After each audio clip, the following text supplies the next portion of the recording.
네, 저와 여러분이 한 절씩 교독하시겠습니다. 26절에서 36절까지입니다.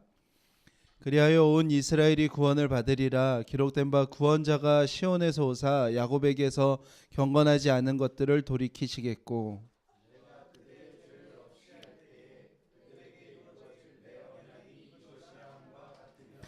복음으로 하면 그들이 너희로 말미암아 원수된 자요 택하심으로 하면 조상들로 말미암아 사랑을 입은 자라. 너희가 전에는 하나님께 순종하지 아니하더니 이스라엘이 순종하지 아니함으로 이제 긍휼을 입었는지라.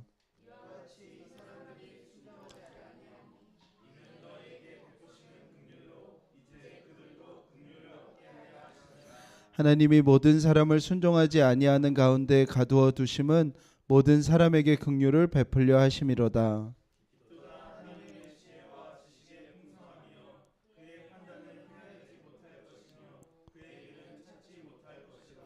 누가 주의 마음을 알았느냐? 누가 그의 모사가 되었느냐? 이는 만물이 주에게서 나오고 주로 말미암고 주에게로 돌아감이라. 그에게 영광이 세세에 있을지어다. 아멘. 네, 우리 서로에게 오늘도 인사 나누도록 하겠습니다. 한 주간도 수고하셨습니다. 우리 이렇게 인사 나누겠습니다. 네. 세상을 살아내시느라 수고하셨습니다. 한 분야에서 이렇게 오랜 시간 삶을 들인 사람들을 보면 이렇게 마음에서부터 존경이 우러나지요. 제가 최근에 한 분의 기사를 이렇게 관심 있게 봤는데 바로 가수 조용필 씨입니다. 이렇게 봄이 온다 북한 공연에서부터 또 남북 정상회담에서도 조용필 씨 관련된 기사들이 많아서 제가 이렇게 찾아봤는데요. 조용필 씨가 2003년도에 아내가 갑자기 암으로 죽게 되면서 유산이 24억이 있었대요. 아내가 부자였나 봐요. 그래서 그 24억으로 장학재단을 만들고 그 이후로 지금까지 매년 3억 원이 넘는 돈을 그 장학재단에 이제 내면서 이제 심지어 본인은 이제 아무런 소유하지 않고 전세에 살면서 그 재단을 유지해오고 있다는 이야기를 봤습니다. 또 2010년도에는 소록도에 가서 그 한센병 환자들에게 이렇게 콘서트를 해주고 그분들이 너무 기뻐하시니까 다음 해에도 또 가서 콘서트를 하고 이런 모습을 한다고 그래요. 그리고 조용필 씨가 그 사람들과 인사할 때 꼭 고개를 숙여서 인사를 한다고 그래요. 악수를 할 때에도 고개를 숙여서 인사를 하는데 의아하잖아요. 이제 나이도 70대이시고 뭐 가수 면에서는 가왕이라 불릴 만큼 아주 정말 스타 중의 스타인데 왜 이렇게 사람들을 만날 때마다 고개를 숙여서 인사를 하냐고 기자가 물어보니까 내 앞에 있는 그 사람으로 인해 지금의 내가 있다는 생각을 하게 되었다고 그래요. 그래서 모든 사람을 만날 때마다 고개를 숙여서 인사를 하게 된다고 합니다. 최근에 50주년 데뷔 50주년 엄청나죠? 데뷔 50주년 기념 콘서트를 하는데 뭐 그때도 아주 열정적으로 콘서트를 한 모습을 또 기사로 보게 되었어요. 참 아름다운 사람이라는 생각이 들었습니다. 그가 신앙이 무엇인지는 잘 모르겠지만 음악을 향한 사랑하는 마음 때문에 자기가 50년 평생 가수를 할 수 있었고 그 가수를 하면서 사람들로부터 사랑을 받은 것이 내 능력이나 내 됨됨이에서 온 것이 아니라 그냥 나에게 주어진 것이라고, 나에게 엄청난 큰 행운이 주어졌다고 고백하는 그 고백 앞에서 저런 게 바로 신앙인의 고백이어야 하지 않을까 하는 생각이 제 안에 들었습니다. 우리가 신앙생활이라고 하는 것도 어느 순간에 신앙생활을 하는 것이 아니라 신앙생활이라는 것도 한순간 우리의 평생에 우리의 모든 삶을 하나님 앞에 드리는 것이 신앙생활인 것이죠. 우리에게 신앙생활이 마치 어떻게 이해되고 있는 세대 같냐면 아이돌 가수 같은 느낌이 들어요. 누군가가 잘 기획해서 모든 환경이 준비되었을 때 어느 순간 조명을 받고 사라져 버리는 어떤 아이돌 가수 같은 모습이 우리가 살아가는 세대 속의 신앙생활 같은 모습이 듭니다. 그러나 신앙생활은 그런 것이 아니라 우리의 전체의 삶을 드리는, 음악을 사랑해서 그냥 가수로서 살아갔다고 고백하는 조용필 씨처럼 예수님을 사랑해서 우리의 평생의 삶을 드리는, 그 삶 가운데는 뜨거웠던 때도 있고 차가웠던 때도 있고 하나님을 무엇보다 사랑했던 때도 있고 의심할 때도 있지만 그 모든 삶을 하나님 앞에 드리는 것이 신앙생활인 것이죠. 커피를 마실 때 종이컵 아니면 머그컵에 보통 먹죠. 근데 뜨거울 때는 종이컵에 먹거나 머그잔에 먹거나 맛이 비슷합니다. 그런데 커피는 온도마다 느끼는 맛이 다 다르거든요. 머그잔에 먹으면요, 조금씩 식어져 가는 커피를 마실 때마다 다른 맛을 느끼고 심지어 다 식어진 커피를 먹어도 맛이 납니다. 우리의 신앙생활이 꼭 그와 같다는 생각이 들어요. 종이컵처럼 뜨거울 때는 소용이 있지만, 뜨거울 때는 뭔가 의미도 있지만 식어져 갈 때는 아무런 의미와 맛을 찾을 수 없는 신앙생활을 우리가 지금 시대에 살아가고 있는 어떤 신앙생활의 모습이라고 생각이 되어집니다. 신앙생활은 어느 순간의 뜨거움이나 지난 순간의 과거의 어떤 순간을 드리는 것이 신앙생활이 아니라, 신앙생활은 하나님과의 관계예요. 좋을 때도 있고 나쁠 때도 있고 사랑할 때도 있고 의심할 때도 있는 그 전체의 관계가 우리의 신앙생활이라는 말인 것입니다. 엄마와 아이와의 관계예요. 여러분들, 엄마가 아이에게 이런 말을 한다면 얼마나 웃기겠습니까? 내가 너를 한때 사랑했어. 그게 말이 되는, 내가 너 2살 때는 내가 너를 열정적으로 사랑했는데 지금은 좀 의심이 돼. 이럴 수가 없는 거잖아요. 관계라는 것은 그럴 수가 없는 거예요. 사랑할 때도 있고 또 하는 행동이 다 미워 보일 때도 있지만 그 관계는 여전히 유효한 거고 여전히 이어지는 거고, 그런 시간을 지나면서 관계가 더 풍성해지는 것이죠. 그런데 더 심각한 일이 있는 거예요. 뭐냐면 아이가 엄마한테 그런 얘기를 한다고 생각해 봐요. 엄마, 나는 엄마를 한때 사랑했었어. 난 엄마를 위해 한때 헌신했었어. 난 엄마를 위해 한때 나를 희생했었어. 그러면 어떡하시겠어요? 머리를 쥐어박겠죠. 네가 나한테 한 게 뭐가 있다고 당연히 그렇게 말하지 않겠어요. 하나님과의 관계도 우리가 정말 똑같아요. 하나님은 자기의 독생자를 십자가상에 주시기까지 우리를 사랑하셨고 우리를 양자 삼았는데, 우리는 이 관계를 어떻게 생각하냐면 내가 하나님 앞에 열정적으로 드렸던 그 순간만이 믿음이라고 생각하고, 우리의 삶의 전체에 대한 믿음의 고백은 우리 안에 정말 힘이에요.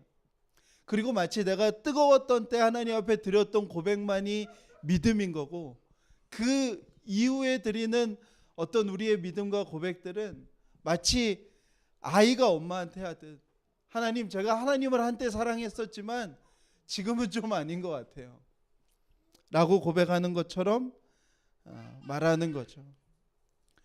그런 순간에 잘 표현하는 고백이 있죠. 잘 모르겠어요. 유행어죠 요즘에. 요즘 잘 모르겠어요. 요즘 잘 모르겠어요. 뭐냐면 신앙생활이라는 것이 삶을 드리는 것이라는 생각을 잘 안 하는 거예요. 내가 어떤 순간에 뜨거웠던 순간, 내가 어떤 순간에 뜨거웠던 경험이 신앙생활이라고 생각하지 우리의 삶 전체를 드리는 것이라고 생각하지 않는 것입니다. 사도 바울이 빌립보서 3장에 이 고백을 합니다. 우리가 읽을 텐데요. 이게 사도 바울의 어떤 믿음의 고백이 무엇인지를 정확하게 모르면 빌립보서 3장을 자꾸 사도 바울이 구원의 확신이 없어서 구원을 죽고 나서야 알게 되는 말씀인 것처럼 해석을 하게 되는데 그렇지 않아요. 지금 이 이야기를 하고 있는 거예요. 우리가 믿음이라는 것은 하나님과의 관계이고 이 관계는 우리의 전체의 삶을 드리는 거고 전체의 삶을 드린다는 것은 우리가 마지막 날 때까지 하나님을 만나게 되는 그 순간까지 우리가 그 부르심의 상을 위하여 살아가게 된다는 것이죠. 우리 한번 빌립보서 3장 12절에서 14절 함께 읽어보겠습니다. 시작. 내가 이미 얻었다 함도 아니요 온전히 이루었다 함도 아니라 오직 내가 그리스도 예수께 잡힌 바 된 그것을 잡으려고 달려가노라. 형제들아 나는 아직 내가 잡은 줄로 여기지 아니하고 오직 한 일 즉 뒤에 있는 것은 잊어버리고 앞에 있는 것을 잡으려고 표대를 향하여 그리스도 예수 안에서 하나님이 위에서 부르신 부름의 상을 위하여 달려가노라. 아멘. 사도 바울이 그것을 고백하여 신앙생활은 내가 과거에 했던 어떤 점, 어떤 순간을 표현하는 것이 아니라 내 삶 전체라는 거예요. 신앙생활은 내 삶 전체이기에 나는 내가 예전에 했던 나의 순종이든 불순종이든 나의 성공이든 실패이든 그것에 매이는 것이 아니라 내 전체의 삶을 드리는 이 신앙생활을 위하여 앞으로 나아가기 원한다는 거예요. 내가 어느 내 삶의 한 지점에서 드렸던 헌신과 열정보다 하나님께 이 부르심의 상을 얻기 위하여 마지막까지 내 삶을 드리는 삶을 사도 바울은 살기 원한다고 고백하는 것입니다. 사랑하는 여러분, 이것을 꼭 기억하셨으면 좋겠어요. 하나님은 우리에게 가장 값비싼 대가를 치르셔서 우리를 구원하셨어요. 저와 여러분이 하나님과 원수되어 있었는데 하나님이 저와 여러분을 자녀로 삼으셨어요. 그리고 믿음은 그 구원의 삶을 받은 저와 여러분이 이제 그 하나님과 그의 아들 예수 그리스도를 알아가는 우리의 삶 전체를 드리는 고백이 신앙생활인 것입니다. 이전에 드렸던 순종, 우리가 하나님 앞에 했던 불순종, 그게 다 우리의 신앙생활 안에 포함되어 있는 거예요. 중요한 건 뭐냐면 내가 지금 어떤 상태이든 내가 지금 어떤 모습이든 내가 지금 뜨거웠든 차가웠든 간에 상관없이 우리 안에 이 고백이 있는지가 중요한 건데 어떤 고백이냐면 오늘 말씀에 사도 바울이 계속 반복하는 거예요. 무엇이냐면 우리가 하나님의 긍휼을 입은 자로 오늘을 살아가고 있는가인 것입니다. 한때는 이방인이 하나님의 선택을 벗어나 있었지만 하나님은 여전히 이방인을 긍휼 가운데 돌보셨어요. 하나님이 유대인을 선택하셨지만 하나님은 그때에도 유대인을 긍휼함으로 바라보고 계셨고 하나님을 거부하는 유대인을 여전히 긍휼함으로 바라보고 있어요. 중요한 건 뭐예요? 우리의 삶에서도 마찬가지예요. 우리가 하나님 앞에 순종하고 있을 때도 있고요. 우리가 하나님 앞에 불순종할 때도 있어요. 중요한 건 뭐냐면 내가 지금 행하고 있는 그 행동들이 아니라 내가 어떤 상황에 놓여 있든지 상관없이 지금 내가 하나님의 긍휼하심 아래 있음을 나는 믿음 안에서 고백하고 있는가라는 것입니다. 사랑하는 여러분, 신앙생활 잘할 때도 있어요. 신앙생활 못할 때도 있어요. 하나님의 은혜가 우리 안에 한없이 부어져서 막 하늘을 날아다닐 것 같은 때가 있어요. 근데 하나님 하나도 안 믿어져서 정말 지하로 땅을 파고 들어가는 것 같은 때가 있어요. 하나님께 은혜를 받아서 모든 사람들이 다 용서될 때가 있어요. 모든 말이 다 이해될 때가 있어요. 그런데 하나님이 어떻게 나한테 이렇게까지 하시나라는 마음 때문에 내 소중한 사람의 말 한마디가 용서가 안 될 때가 있어요. 브레넌 매닝이라는 아주 유명한 기독교 작가가 아바 아버지라는 책에 자신의 평생의 신앙생활이 어땠는지에 대한 고백을 이렇게 해요. 이런 때도 있었다. 하나님의 임재의 느낌이 내가 앉아있는 의자보다도 더 실감나던 때, 하나님 말씀이 천지를 가르는 번갯불처럼 내 영혼 구석구석을 내리꽂히던 때, 걷잡을 수 없는 열망이 나를 난생 처음인 곳들로 데려가던 때, 그러나 나는 신앙생활 속에서 이런 때도 있었다. 나는 한때 백설공주였으나 길을 잃고 말았다던 메이 웨스트의 말이 공감하던 때, 하나님의 말씀이 녹아버린 아이스크림처럼 아주 밋밋하고 말라 빠진 소세지처럼 하나도 맛이 없던 때, 가슴속에 불씨가 깜빡거리다 꺼졌던 때, 식어버린 열정을 연륜의 지혜로 착각하던 때, 젊은 날의 이상을 한낱 철없는 짓처럼 일소하던 때, 값진 진주보다 싸구려 유리 조각을 더 사랑하던 때,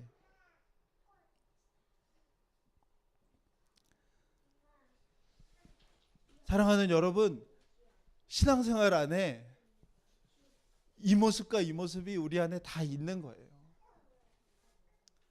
근데 우리는 대단히 착각해요. 이 모습만이 신앙생활이고 이 모습은 신앙생활이 아니라고 우리는 말하고 싶어 해요. 그런 거 아니에요. 신앙생활은 뭐냐면 우리가 예수님을 만난 그 순간부터 우리가 주님 앞에 서는 그날까지 우리의 삶 전체를 하나님 앞에 드리는 게 신앙생활이고, 그 신앙생활 안엔 이 두 가지의 모습이 우리 가운데 다 있는 거예요. 중요한 건 뭐라고요? 그 모습 다를 인정하면서 우리는 무엇을 하나님 앞에 고백드리는 거예요? 그럼에도 불구하고 내가 오늘 하나님의 긍휼 안에 있는가? 그럼에도 불구하고 나는 하나님의 택하심을 입은 자인가? 그럼에도 불구하고 나는 하나님으로부터 사랑을 입은 자인가?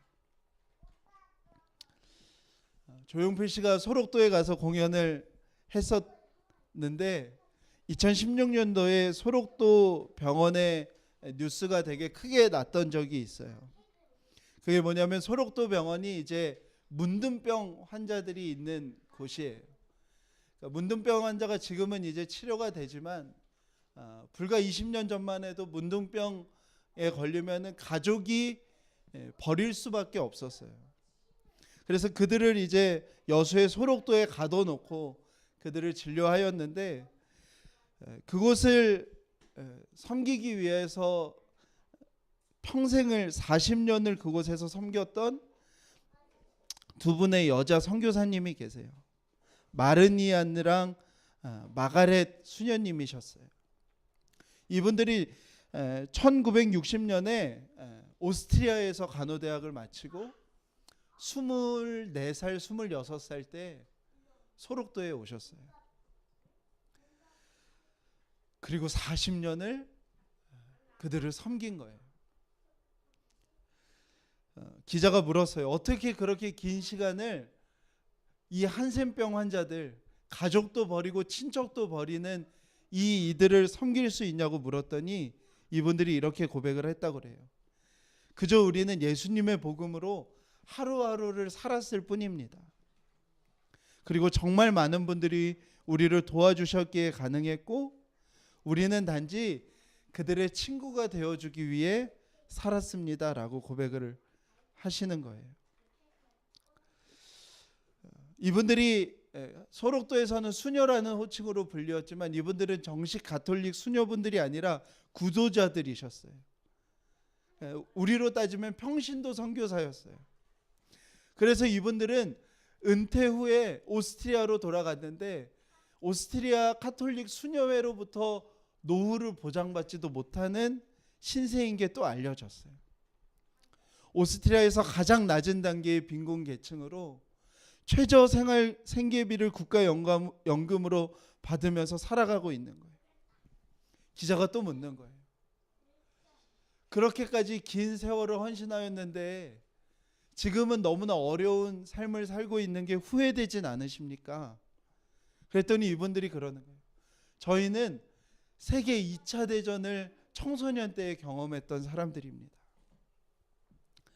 제 평생의 소원은 내가 평생 생명의 소중함을 지키면서 내 자신을 드리는 것에 내 평생의 소원이 있었고, 나는 그렇게 평생을 살아왔기 때문에 후회가 없다고 고백을 하는 거예요. 사랑하는 여러분, 신앙생활이라는 건 이런 거예요. 우리가 주님으로부터 은혜를 경험한 그 순간부터 우리의 삶이 끊어지는 그 평생의 삶을 하나님 앞에 드리는 게 신앙생활인 것이지, 우리의 어느 순간과 우리의 어느 직분에 있을 때 하나님 앞에 드리는 것이 신앙생활이 아닌 것이죠. 제가 영암에 있을 때 반신불수인 장애인 집사님이 저희 교회 교인이셨어요. 그분을 섬기는 게요, 제 본성이랑 맞지 않더라고요. 그분이 이제 수요일과 주일마다 이제 예배가 있을 때마다 차량 운행할 때마다 이제 편의점에서 다이제브 스티브의 편의점에서 파는 엄청 단 커피 이렇게 찍어 드시는 게 그분의 기쁨이었는데요. 대부분은 그냥 기쁜 마음으로 해드리는데 비가 오는 날은 정말 싫어요. 제가 편의점 가서 사서 커피를 타서 그분에게 드려야 되는데요, 그 비를 맞아가면서 그걸 해드리는 게 그렇게 싫은 때가 많았었어요. 제가 그분과 한 달에 한 번씩 목욕을 다녔는데요, 탈의실까지는 그분 스스로 갈 수 있어요. 지팡이를 짚고 그분 스스로 가는데, 이제 옷을 다 벗고 그분이 탕에 들어가려면 제가 업고 들어가야 돼요. 여러분도 한번 생각해 보세요. 그 장애를 가지신 분들이 몸 움직이기가 어려우니까 움직일 때마다 땀이 나세요. 그리고 몸이 불편하니까 소변을 깔끔하게 못 누세요. 그러니까 그분한테 엄청난 냄새가 나요. 그 50대에 냄새 나는 장애인분을 제가 맨몸에 업을 때 그 끈적거림과 냄새가 등에 딱 붙는 순간요, 제 마음속에서는 솔직히 정말 하기 싫어요. 그런데 그렇게 그분을 섬기는데 하나님이 저에게 그런 마음을 주셨던 때가 있어요. 그런 마음 당연한 거다. 그런 마음이 당연한데 그럼에도 불구하고 네가 순종했다는 것이 하나님이 기뻐하시는 일이다라고 제 안에 마음을 주셨던 때가 있어요. 사랑하는 여러분, 우리가 다 막 하늘을 날아갈 것 같은 마음속에서 하나님과의 관계가 유지되는 거 아니에요. 그럴 때도 있고 안 그럴 때도 있어요. 문제는 우리의 전체의 삶이 우리가 하나님 앞에 드려지는 삶을 살아가는가, 그것이 중요한 것입니다. 사도 바울이 왜 서신서마다 자랑에 대해서 아주 엄격하게 못하게 하고 본인도 세상의 자랑거리에 대해서 다 배설물처럼 여겼다고 하는 거에 대해서 이해해야 되는 거예요. 신앙생활은 내가 하나님 앞에 드렸던 어느 순간에 잘해서 신앙생활이 되어지는 것이 아니라 하나님의 그 전체의 긍휼하심 안에 내가 살아가고 있는 것이기 때문에 그래요. 하나님이 그냥 우리를 긍휼히 여기셔서 우리를 구원하셨고, 그 구원하신 하나님이 우리가 죽는 순간까지 우리를 긍휼하심 속에 돌보고 계세요. 신앙생활은 그 긍휼하심을 내가 인정하는 거예요. 내가 하나님 앞에 잘했던 순간이나 못했던 순간이나 상관없이 하나님이 나를 한없는 긍휼하심으로 나를 돌보고 계시다는 것을 인정하고 고백하는 것이 신앙생활이라고요. 간증을 하는 것이 위험한 이유가 여기에 있는 것이죠. 우리가 신앙 고백을 하는 것이 아니라 간증을 할 때 제일 위험한 건 뭐냐면, 내가 간증할 만한 것이 없으면 하나님이 나에게 역사하지 않은 것처럼 생각하는 거예요. 내가 하나님 앞에 뭔가를 잘해서, 뭔가 하나님이 내 안에 특별한 역사와 일을 일으키지 않으셨으면 하나님이 내 삶에 아무것도 안 하고 계시다고 말하게 되는 위험이 있는 거예요. 아니요. 우리는 하나님 앞에 잘할 때도 있고 못할 때가 훨씬 많아요. 신앙생활은 하나님이 우리를 긍휼한 가운데 지키고 계시다는 거예요.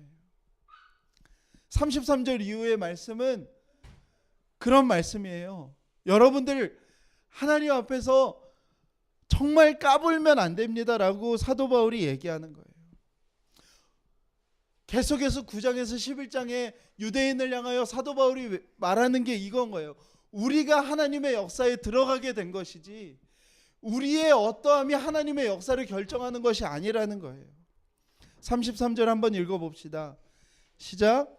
깊도다 하나님의 지혜와 지식의 풍성함이요 그의 판단은 헤아리지 못할 것이며 그의 길은 찾지 못할 것이리로다. 아멘. 여러분들 우리가 정직하게 이 고백을 해야 돼요.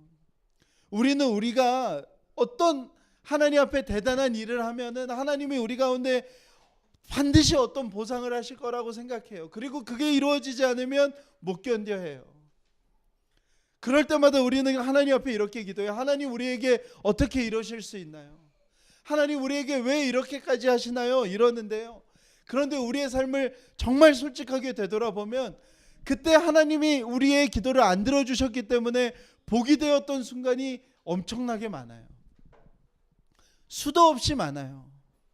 그러면 우리는 무엇을 고백할 수밖에 없냐면 이 말씀을 고백할 수밖에 없는 거예요.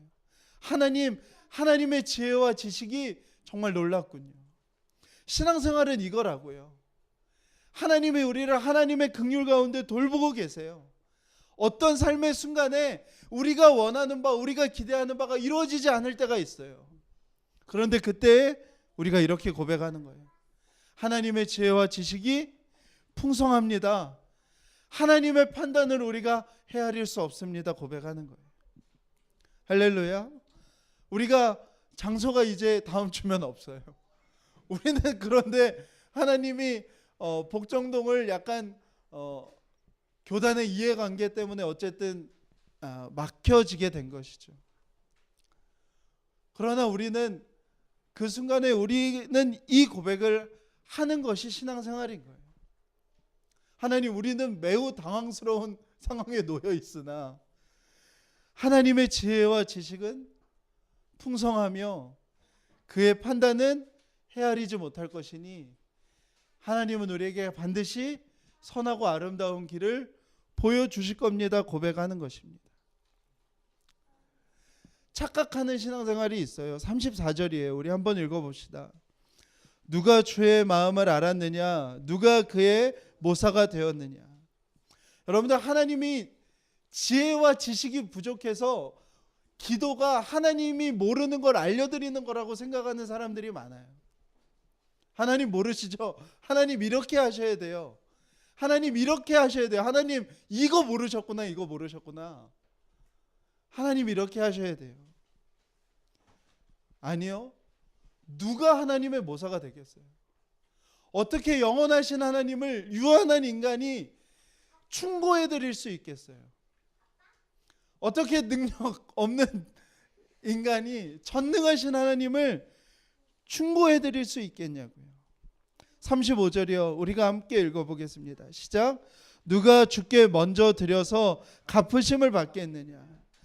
대부분이 신앙생활을 이렇게 생각해요. 하나님 뭔가 부족하셔서 우리가 하나님 앞에 뭔가 더 드리면, 우리가 뭔가 하나님 앞에 더 많은 걸 드리면, 더 많은 헌금을 드리고 더 많은 노력을 드리고 더 많은 정성을 드리면 하나님, 와 내가 이거 부족했었는데 너는 이거 어떻게 알았냐? 내가 얘한테 더 좋은 걸로 돌려줄게. 아니요. 다 하나님 거예요. 우리가 하나님의 것인데 우리가 드리는 무엇은 하나님의 것이 아닌가요? 그런 거 없는 거예요. 이건 기독교 신앙이 아니라 샤머니즘이라니까요. 사도 바울이 신앙의 본질에 대해서 36절에 이렇게 고백합니다. 우리 함께 읽어보겠습니다. 시작. 이는 만물이 주께서 나오고 주로 말미암고 주에게로 돌아감이라. 그에게 영광이 세세에 있을지어다. 아멘. 이것이 믿음이에요. 우리의 평생의 삶에, 우리가 하나님 앞에 잘할 때든 못할 때든, 하나님을 정말 그 어떤 것보다도 사랑할 때든 의심할 때든 상관없이 우리의 마음으로부터 하나님 만물이 주에게서 나오고 주로 말미암고 주에게로 돌아감을 나는 영원히 찬양하겠습니다 고백하는 것이 신앙생활이라고요. 사랑하는 여러분, 유대인들이 왜 이 신앙생활을 못했다고 사도 바울이 이야기하는 것일까요? 유대인들의 하나님의 긍휼보다 무엇을 더 원한 거예요? 풍요로움을 원한 거예요. 궁극적으로는 우리가 그것을 물을 수 있어야 돼요. 내가 풍요하지 못할 때, 내가 부유하지 못할 때, 내가 이 땅에 평범한 사람들보다도 더 낮은 삶의 수준으로 살아갈 때 나는 하나님의 긍휼하심으로 인하여 하나님을 찬양할 수 있는가? 그 순간에 하나님이 나에게 무언가를 보상하시고 갚으셔야만 찬양받으실 뿐이 아니라 만물이 주에게서 나오고 주로 말미암고 주에게로 가는 것이니 내가 주님을 찬양할 이유가 있는가가 우리가 물어야 할 질문인 것입니다.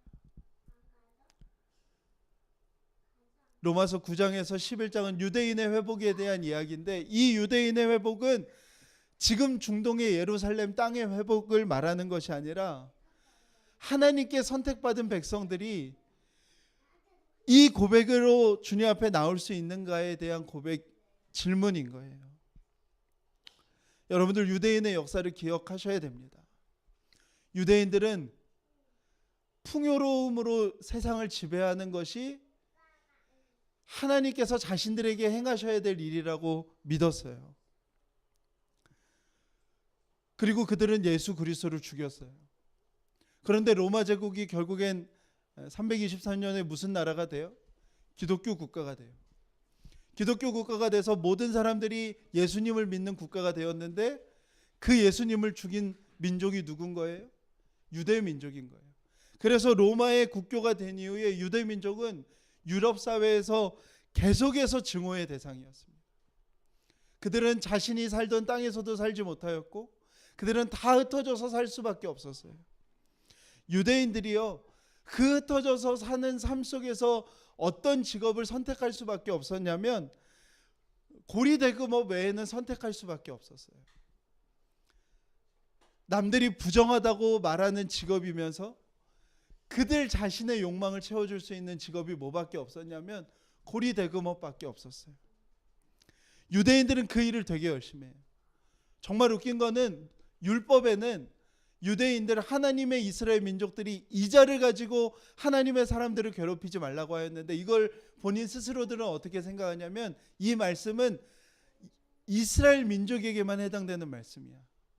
이방 사람들에게는 얼마든지 그렇게 해도 돼 라고 스스로 해석을 내리고요. 유대인들이 그 중세의 초기서부터 유럽을 무엇으로 지배해 나가기 시작하냐면 이 고리대금으로 지배해 나가기 시작해요.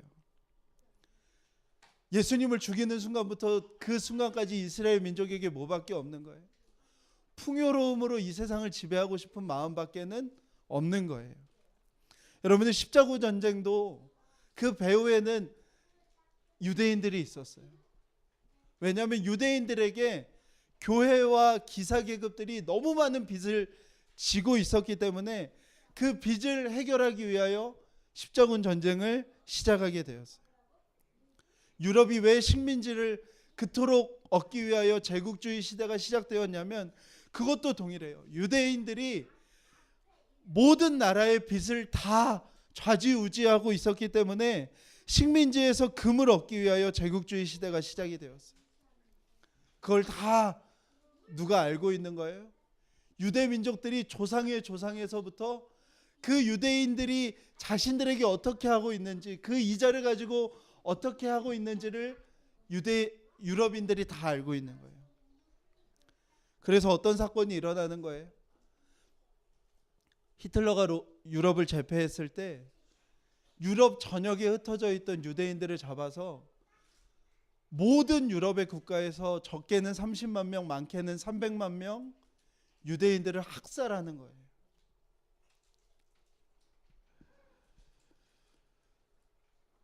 그런 징후가 유럽 사회 안에 유대인들을 향하여 아주 뿌리 깊게 남아 있었던 거예요. 2차 대전이 끝나고 유대인들이 미국에 대거 이주하여서 이제 국제 통화가 금에서 달러로 넘어갈 때 그 달러를 또 누가 장악을 해요? 유대인들이 장악을 해요.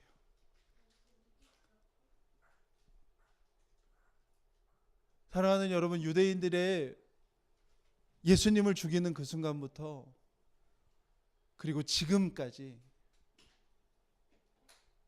그들은 무엇을 선택하며 살아가는 거예요?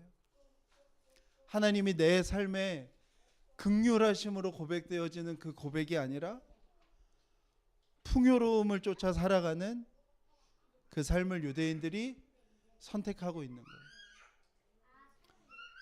하나님의 마지막 때에 그 유대인들이 주님 앞에 돌아온다고 고백하였어요.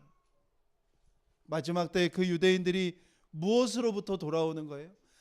땅으로 돌아가는 것이 아니라 그 무엇으로부터 돌아가는 것이냐면 바로 그 풍요하심을 쫓아 살아가는 게 아니라 하나님의 긍휼함을 쫓아 살아가는 사람들로 그들을 회복시키신다는 거예요. 요한계시록에 이 땅에서의 마지막 전쟁이 뭐라고 예언이 되어 있냐면 아마게돈 전쟁이라고 예언이 되어 있어요. 이거는 이스라엘의 무기토 평야에서 일어나는 전쟁이에요. 무기토 평야가 이스라엘의 유일한 평야지대예요. 이스라엘이 유일한 부요함을 얻을 수 있는 지역이 무기토 지역인데 인류의 마지막 전쟁이 무엇이라고요? 그 풍요의 전쟁이 끝나는 순간 주님이 오신다는 거예요. 사랑하는 여러분, 우리가 참 어려운 본문이고 어려운 이야기인 9장에서 11장을 이제 오늘 마치게 됩니다. 사랑하는 여러분, 우리가 정말 주님 앞에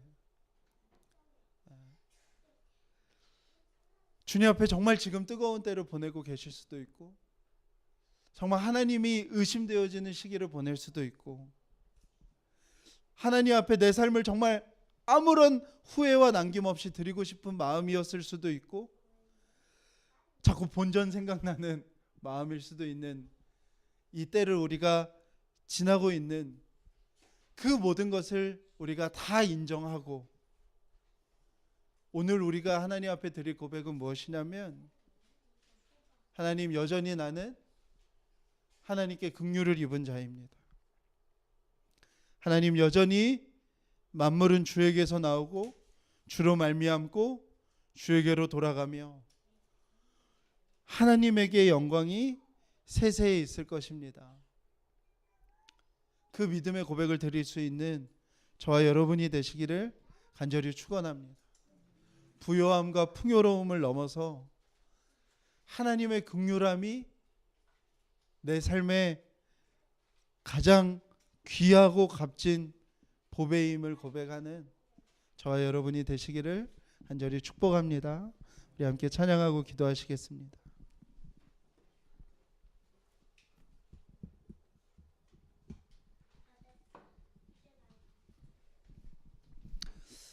우리 예수 사랑해요. 우리 함께